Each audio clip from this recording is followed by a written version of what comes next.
असा कोणता साप आहे ज्यावर तुम्ही पाय ठेवला नाही, त्याला छेडलं नाही, तुम्ही तुमच्या घरामध्ये शांतपैकी झोपले असाल तरीसुद्धा ते तुमच्या घरात येईल आणि तुम्हाला चावून निघून जाईल? किंवा जर तुम्हाला आम्ही विचारलं असा कोणता साप आहे जे तुम्हाला चावा घेईल, तुम्ही जर झोपेत असाल तर झोपेतून उठूसुद्धा देणार नाही? बरं ते सगळं सोडा, तुम्ही सापाला बघून एवढं तर सांगू शकाल की ते साप जहरीला आहे की नाही? या सगळ्या प्रश्नाचं उत्तर जर तुम्हाला माहीत नसेल तर तुमच्यासाठी शेवटचा प्रश्न आहे. एका दिवसामध्ये ॲव्हरेज किती लोक साप चावल्याने मरण पावतात? आपल्या भारतामध्ये एका दिवसात ॲव्हरेज 200 लोक साप चावल्याने मरण पावतात. म्हणजेच वर्षाला 60,000 लोक केवळ भारतामध्ये साप चावल्याने मरण पावतात. या लोकांचा मृत्यू यामुळे होतो की यांना माहीतच नाही साप चावल्यानंतर सर्वप्रथम काय करावं लागते.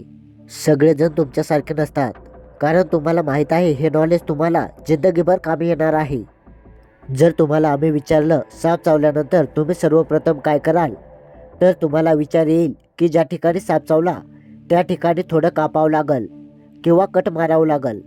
म्हणजेच कट मारल्यानंतर काय होईल की त्या ठिकाणचं रक्त निघून जाईल आणि त्याचसोबत जहरसुद्धा निघून जाईल. काय असं खरंच होतंय? तर ध्यानात ठेवा, असं कधीच करायचं नाही, कारण यामुळे तुमच्या समस्या अजून देखील वाढणार आहेत. प्रत्येक वेळेस जेव्हा तुम्हाला विषारी साप चावेल तेव्हा त्याच्याकडे विष असेलच असं नाही. काही वेळा ते ड्राय बाईट असू शकते. याला सरळ शब्दात समजायला झालं तर जेव्हा तुम्हाला सापानं चावलं त्याआधी त्यानं दुसऱ्या एखाद्या प्राण्याला चावलेलं असू शकते, त्यामुळे त्याच्याकडे विष उपलब्धच असू शकत नाही. सगळ्यात इम्पॉर्टंट म्हणजे जेव्हा एखादा विषारी साप मानवाला चावतो तेव्हा 30% बाईट या ड्राय बाईट असतात. त्यामुळे कधीच साप चावलेल्या ठिकाणी कट मारायचा नाही किंवा कापायचं नाही. साप चावल्यानं तुमचा जीव जाईल की नाही माहीत नाही, पण रक्त गेल्याने तुमचा जीव जाण्याची अधिक शक्यता आहे. आता यानंतर सापाचं विष काढण्यासाठी अजून एक पद्धत आहे जे अनेक जण ट्राय करतात. ते स्वतःच्या तोंडाने जिथे साप चावला तिथलं रक्त ओढून काढतात आणि थुंकतात. असं केल्याने जहर निघते असं म्हणतात. सर्वात पहिलं म्हणजे असं केल्याने सापाचं जहर कधीच बाहेर निघत नाही. आणि दुसरी गोष्ट म्हणजे जर सापाचं विष तोंडानं काढलं तर त्याला थुंकायची सुद्धा काहीच गरज नाही. असं पण ते तोंडाने पोटामध्ये गेलं तर प्रोटीनचं काम करते. याचा अर्थ या प्रोटीनने बॉडी बनवायची असं नाही. जेव्हा साप चावल तेव्हा ते विष म्हणून काम करते, अथवा ते तोंडाने आतमध्ये गेलं तर ते डायजेस्ट होते. ते वेनम आहे, पॉयझन नाही. सापाचे विष प्रोटीनच्या स्वरूपात असते, त्यामुळे तोंडाद्वारे शरीरात गेलं तरी याचं काहीच नुकसान होत नाही. तोंडाने किती पण विष बाहेर काढण्याचा प्रयत्न केला तरी ते सुद्धा निघत नाही. त्यामुळे हे सुद्धा ट्रिक कामी येत नाही. आणि याच्यानंतर अजून एक चूक आहे, ते 90% लोक करतात. ते म्हणजे ज्या ठिकाणी साप चावला त्या ठिकाणी कसून दोन्ही बाजूने बांधून घेतात. त्यामुळे साप चावल्यानंतर मृत्यू होईल की नाही माहीत नाही, पण तुम्ही जे बांधलंय त्यामुळे एक मोठी प्रॉब्लेम होऊ शकते. यालाच गँग्रीन असे म्हणतात. या समस्येमुळे पुढे जाऊन त्या हाताला किंवा पायाला पूर्णतः कापून टाकावं लागल. त्यामुळे ही सुद्धा चूक कधीच करायची नाही. मग एवढं सगळं करायचं नाही तर मग नेमकं करायचं तरी काय, हे तुम्हाला प्रश्न पडला असेल. त्यामुळे काय करायचंय लक्षपूर्वक बघा. ज्या ठिकाणी साप चावलाय त्या ठिकाणी पट्ट्या लावायच्या. म्हणजे जशा प्रकारे हाड तुटल्यानंतर डॉक्टर लावतात तशा प्रकारे पट्ट्या लावायच्या आणि हलक्या प्रमाणात त्या ठिकाणी बांधून घ्यायचंय. आणि सर्वात महत्त्वाचं म्हणजे त्या पेशंटला कमीत कमी हलवण्याचा प्रयत्न करायचा, म्हणजे विष लवकर शरीरात चढत नाही आणि उपचारासाठी अधिक वेळ मिळते. होईल तेवढं लवकर दवाखान्यात दाखल व्हायचं. झाडफूकवाल्या बाबांच्या नादी लागायचं नाही. दवाखान्यात जाऊन योग्य उपचार घ्यायचा. आता आपण साप चावल्यानंतर काय काळजी घ्यायची हे बघितलंय. आता आपल्याला जे पहिल्यांदा प्रश्न विचारले होते त्या सापांबद्दल तंतोतंत माहिती घ्यायची आहे. आपण सर्वात पहिले रात्री चावणाऱ्या सापाविषयी बोललो होतो. त्याचं नाव आहे कॉमन करेन. मराठीमध्ये यालाच मण्यार असे म्हणतात. मण्यार हा साप माणसाच्या संपर्कात स्वतःहून येण्यासाठी उत्सुक असते. माणसाच्या शरीरात जे उष्णता असते त्यासाठी मण्यार जवळ येते. त्यामुळे मण्यार हळूच घरामध्ये घुसल्यानंतर झोपलेला माणूस आहे किंवा झोपलेला प्राणी आहे त्याच्या गरमीवरून त्याचा अंदाज लावेल आणि त्याला येऊन चावल आणि तिथून शांतपणे निघून जाईल.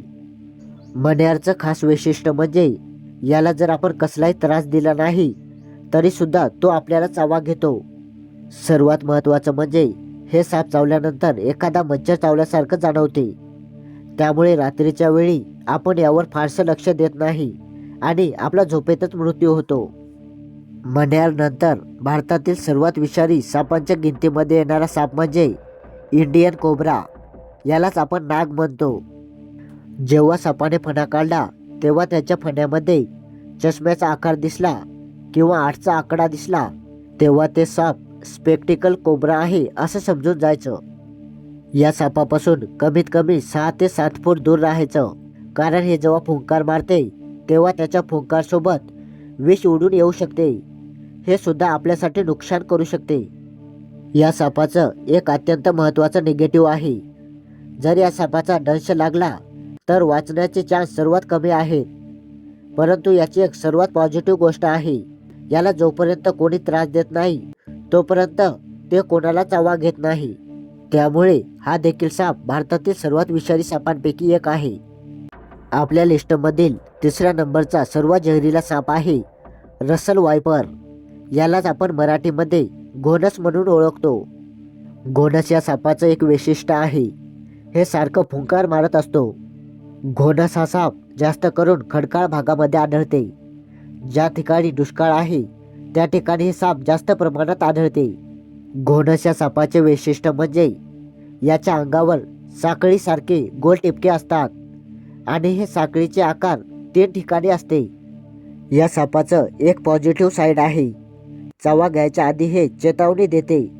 जेव्हा हा साप जोरजोरात फुसकार मारत असेल तेव्हा तिथून लवकरात लवकर निघून जा, नाहीतर ते तुमच्यावर हल्ला करेल. आणि घोणसबद्दल अजून एक महत्त्वाचं वैशिष्ट्य आहे, ज्या ठिकाणी हे साप चावा घेते त्या ठिकाणी खूप भयंकर वेदना होतात आणि रक्तस्राव देखील व्हायला लागते. घोणस या सापानंतर 4था सर्वात विषारी साप म्हणजे सॉ-स्केल्ड वायपर म्हणजेच फुरसे. यालाच आपण फरुद असे सुद्धा म्हणतो. फुरसे हा साप दिसायला अतिशय छोटा आणि जाड असते. याच्या अंगावर पांढरट किंवा काचा बिंदूसारखे नागमोडी झिगझॅग चट्टे असतात. सर्वात महत्त्वाचं म्हणजे हे साप जिथे देखील बसते त्या ठिकाणी यस आकारात बसते. दिसायला छोटा साप असल्यामुळे किंवा त्याच्या साईजवरून लोकांना हे अजगराचे पिल्लू आहे असे वाटते. अशा वेळी ते या सापाला हाताने पकडण्याचा प्रयत्न करतात आणि हा साप त्यांना दंश करतो. जेव्हा हे साप आक्रमक मूडमध्ये येते तेव्हा ते शरीरावर शरीर घासते. हे साप असं करताना दिसला तेव्हा तिथून क्षणात पळ काढायचा आणि आपला जीव वाचवायचा. हे 4 साप भारतामध्ये 90% लोकांना मारण्यासाठी जिम्मेदार आहेत. आणि या 4ही विषारी सापांचे लक्षणे आपण या व्हिडिओच्या माध्यमातून जाणून घेतले आहेत. तुम्हाला ही माहिती आवडली असेल तर कमेंट करून नक्की सांगा. आणि अशा प्रकारे अधिक महत्त्वाची माहिती मिळवण्यासाठी आपल्या चॅनलला नक्की सबस्क्राईब करा. धन्यवाद.